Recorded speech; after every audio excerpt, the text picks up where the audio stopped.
Hi everyone, happy weekend sa inyong lahat. Araw na naman ng pahinga, makapahuway ang atong mga kalawasan sa trabaho. Maswerte pa rin tayo dahil for some, wala silang mga weekends at tuloy-tuloy yung mga trabaho nila.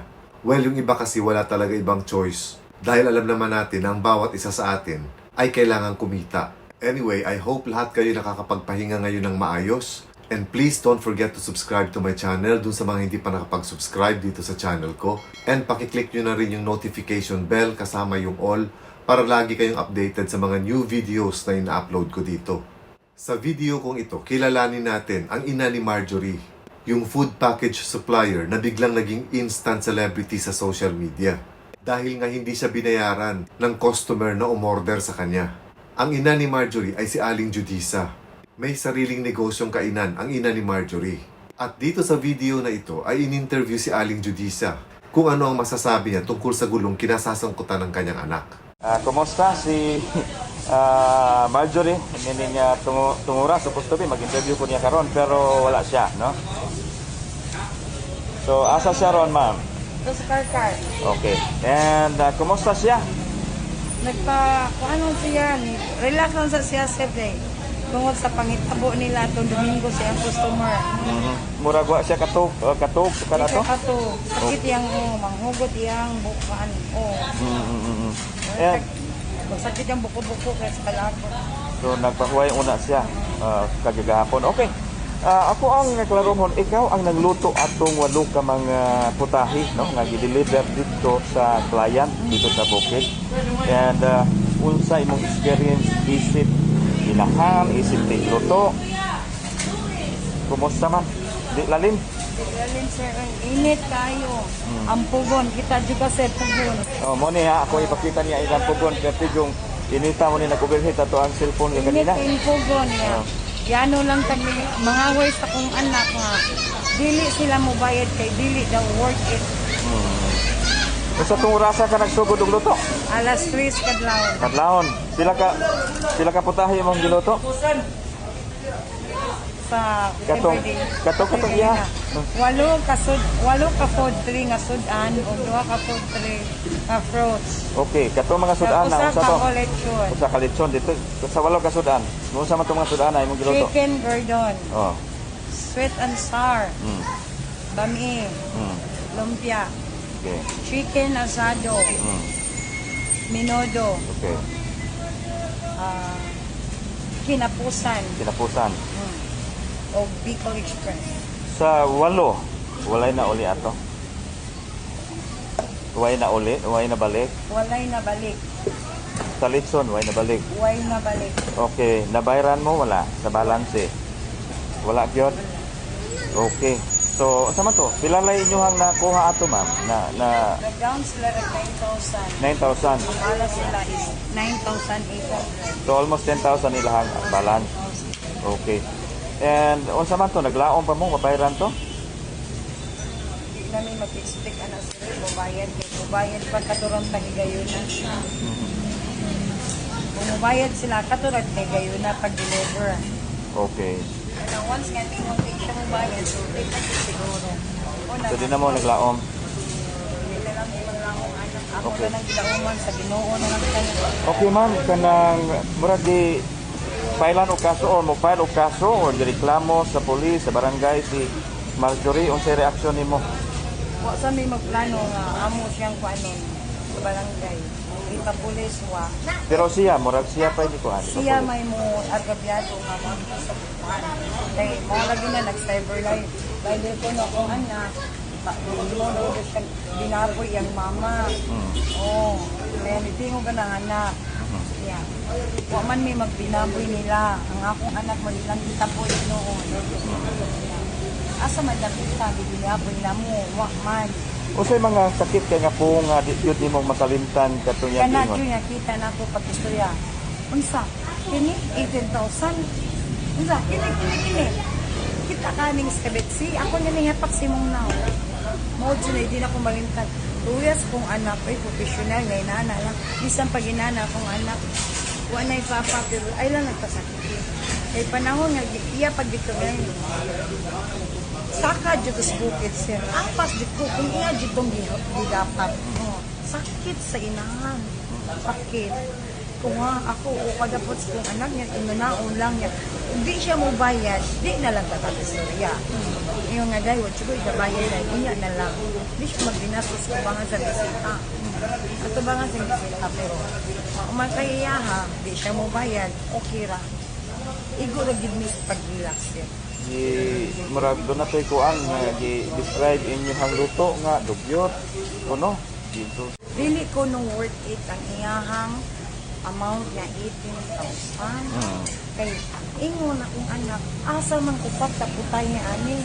Ang imong gipakita upat ra sad ug ang fruits lechon asang upat. Mao na ang controversial asang chicken gordon. When nag-viral to. Oh, asang chicken gordon. Asang sweet and sour nga isda. Agad to. Asa? Asa na? Mo yung pangutana ron, asa na? Asa na? Asa nila? Kung tigana sa kong anak na pag-adto nila. Ngano man ang inana, nganong ipakita nimo sa bedyo o patra dito day ko no daw sa sugod kibutang. So, Atong klaro ko na food package ni, dili ni siya ingon nga catering. food kids ni. Okay, kung food package kung unsa imong gi-order, Maura na. no refill mo ra to. Maura kid. Kung kuan 8 kasudan plus lechon, kuan ra. Medyo affordable na gyud siya. Dako lagi. Ang lechon pila ka kilo? Okay naman yun. Kuhan siya sir, 30 kilos kay buhay pa to siya na ato sa mga 40 hapit. So imo binang lutuon niya, luto pa jud kay ginaw mo na idugo nga mo na among lechon. Dali jud kay ma-orderan kay ang ma-order gud mo, pre-order pod tungod So na worth pila man gyud to siya. 30 kilos. And kanang 30 kilos pila na kung atong ibaligya sa gawas. Kung Ay, kamo. maabot ka na siya. Kung ano, tag 550, 600 ba yung kilos na kuon? So dako Mabot na ang ko mga gyud. kinusi, 16, 17. Pila naman ang amount anang kuan good. No, na, gamay na ka kita, ha? So ang inyo nga maka ganan sila magugamay. Oo, pag ginan siya ng tagamay, ano buhay-buhay lang, makaserve ka sa uban kay, damay ka nga mo, brato ka, damay sa ka nga, imong customer mo, order, good, barato lagi ilaw, barato na jud. Pila na mo ka years in business? Sa akong tindahan, sir, almost 2007. O total sa 7. 14 years Ah. sa akong tindahan.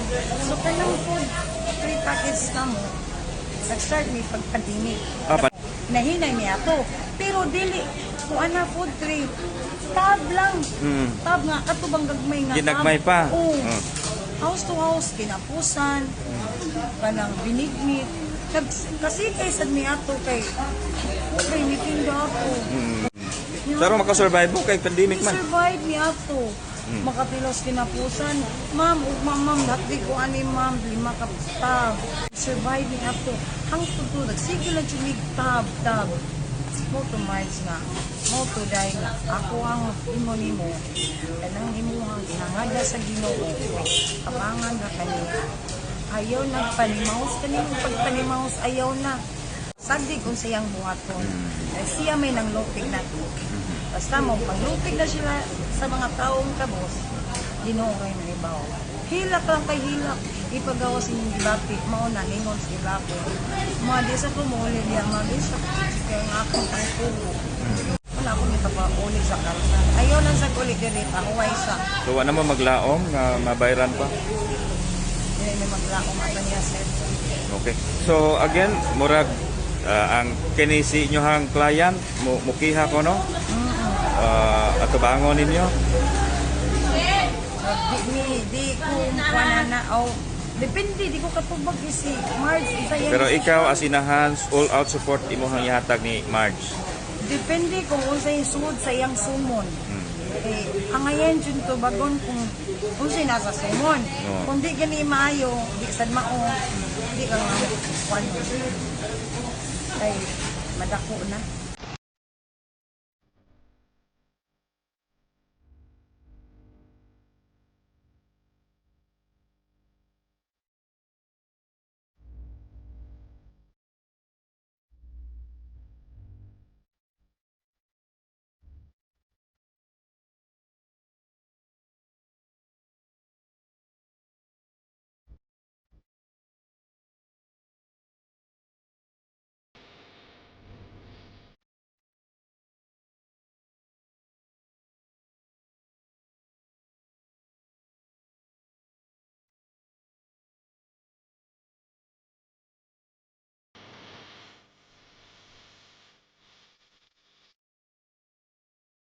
O ni nani ang inahan, role sa inahan.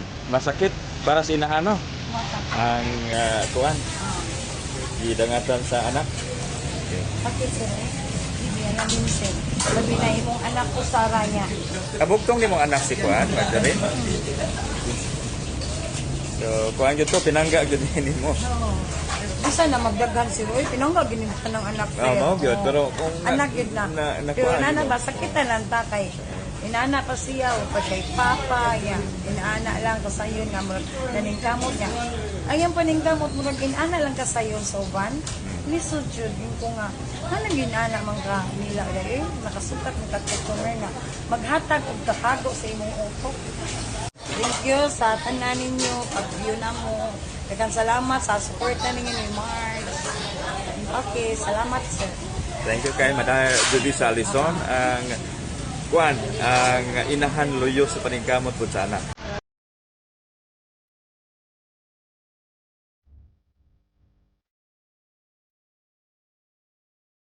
Ibang-iba si Aling Judisa kay Maria, yung customer na hindi nagbayad kay Marjorie, na anak ni Aling Judisa. Makikita natin ang isang mapagkumbabang ina. Dahil sabihin man natin na kahit meron siyang galit, or should I say, hindi naman siguro galit, kundi hinanakit, or na-offend siya. Sa ginawa ni Maria sa kanyang anak, ay hindi natin siya nakikitaan ng pagkasuklam. Bagkus, ang nakikita ko sa kanya ay ang puso ng isang ina na nasaktan pero handang magpatawad. Kung mapapansin din natin, walang masamang salita na lumabas sa bibig ni Aling Judisa.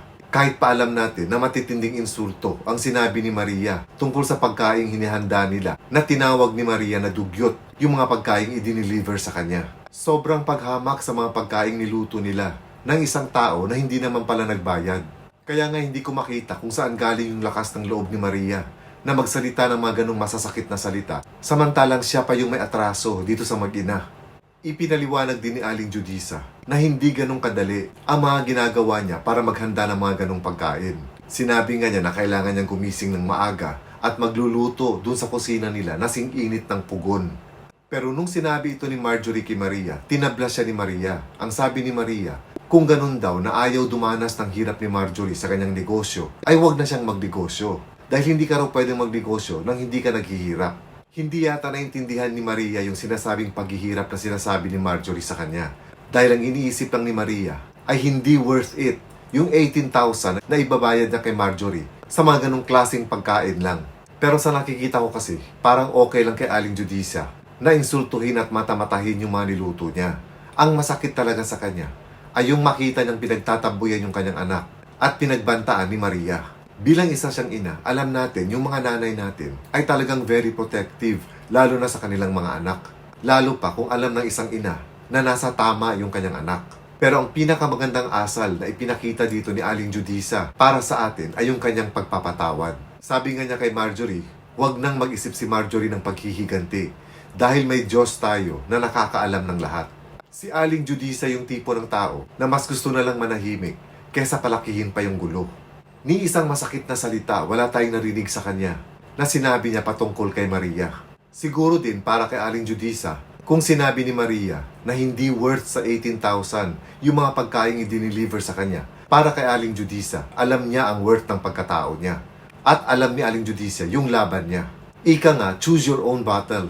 Mas pinili ng nanay ni Marjorie na hindi niya patulan yung konfrontasyon na hinihingi sa kanila ni Maria. Kahit pa nagpapa-interview kaliwat kanan itong si Maria. Dahil mas pinili siguro ng nanay ni Marjorie na ipunin niya na lang yung mga lakas niya sa mas mahalagang mga bagay, katulad ng negosyo nilang mag-ina. Kaya nga sa mata ng mga tao, mas nakuha ng mag-ina yung loob ng mga netizens. Si Maria kasi, ang nakikita ng mga netizens sa kanya, ang mahalaga sa kanya ay yung pangalan niya. Kaya nga ginagawa niya ang lahat para linisin ulit yung pangalan niya. Kaya yung mga panlaban niya ay ang pagmamaliit sa mag-inang ito. Lalo na yung sinabi niya sa isang interview na sinadya ni Marjorie kunan sila ng video para mag-viral ito at kasama yung negosyo nila na magba-viral. Pero ayon mismo sa ina ni Marjorie, 14 years na yung sariling negosyo ng nanay ni Marjorie. At yung food package business naman nila ay nagsimula nung pandemya. So ibig sabihin, almost 2 years na rin. So sa tingin ko, kahit pa hindi sumikat itong food package business ni na Marjorie, ay meron pa rin silang masasandalan dahil may pinagkikitaan pa rin si Aling Judisa. Kaya nga itong maling hinala ni Maria ay talagang isang katang-isip niya lang. Mukha pa namang masyado siyang confident na matutuloy yung mga kasong isasampa niya.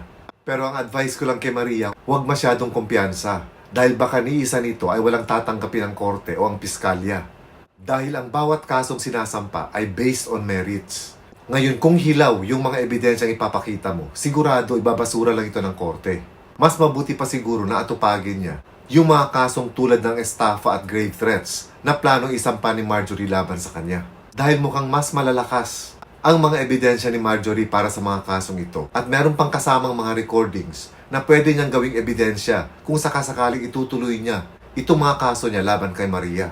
Kaya para kay Maria, huwag ka muna maging kampante dahil wala pang kasiguraduhan kung matutuloy nga ba itong mga sinasabi mong kaso na isasampa mo. Baka kasi tapang now, iyak later ang mangyayari sa'yo.